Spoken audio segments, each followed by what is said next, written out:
was late one fall night at a fairground in town when Esther first saw the Armenian man who groveled toward her and stood by her side with a bucket that swung in his hand. His grin stretched the folds of his pasty white cheeks, and his lips hurled a delicate mirk on the curb. And the lights from the rides showed a mischievous sparkle that flashed in his hollow-eyed stare. He said, "Little girl, you can chop off my legs, and then peel off my socks if you want to. But I'd rather you took this old puppet from me that I'll hold in my pail as we speak." And he stood looking down at the innocent girl, and she stared at the bucket, bewildered, till he lifted the doll for the young girl to see, and a giant smile grew on his face. She saw the doll's eyes, and she couldn't resist, and she thanked the man quickly and ran to the church, and she burst through the doorway with puppet held high, and a hush filled the chapel, and the people looked mean.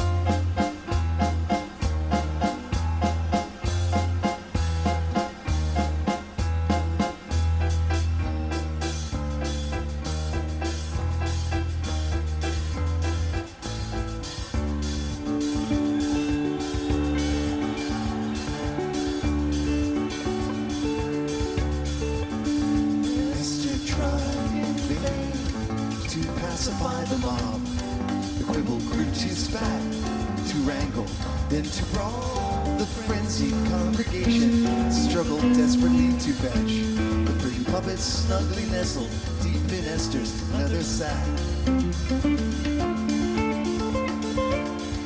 Through the window of the church a storm began to rage, and Esther knew the time had come to flee.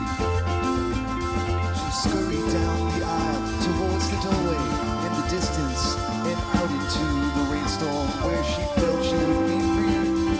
But the wind was blowing harder and her skirt began to billow until finally her feet began to lift. And she rose above the houses and the people and the chimneys, and Esther and the doll were set adrift, floating higher over the hills and the valleys and treetops.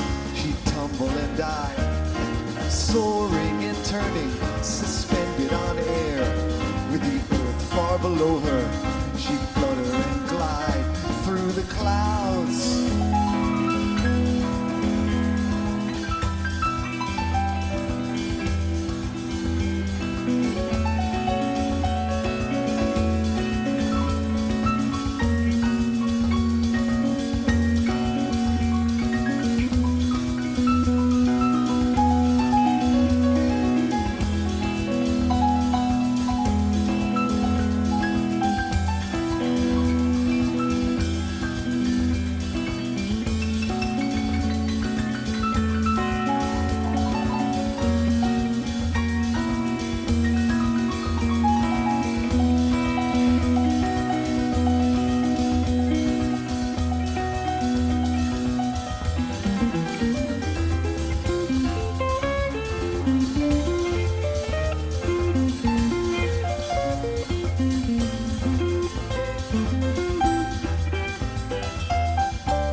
to tumble earthward till she landed in the night.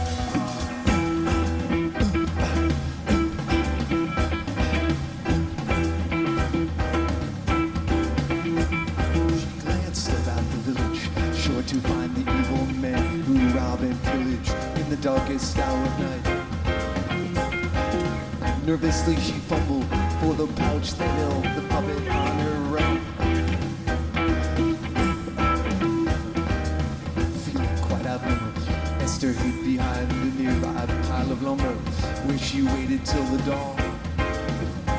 'Cause it would have been a blunder to succumb to a hoodlum on the prowl.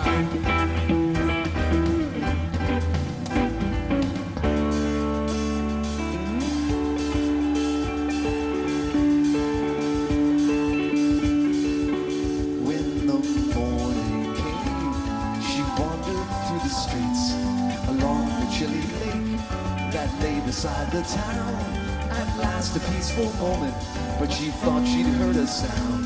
It was an angry mob of joggers coming up to knock her down. As Esther stood and shook her head, the joggers were approaching, and she knew she had no choice left but to swim. As the frosty water sank its bitter teeth into her hide, she tried to slide the heavy clothing from her skin. She made her way towards the shore, when suddenly she felt tugging at her toe. The puppet she'd forgotten wrapped its tiny little arms around her ankle, and it wouldn't let her go. The waves seemed to open and swallow her whole, as the doll pulled her down through the eerie green deep, and the sound of the laughing old man filled her ears as she drifted away to a tranquil and motionless sleep.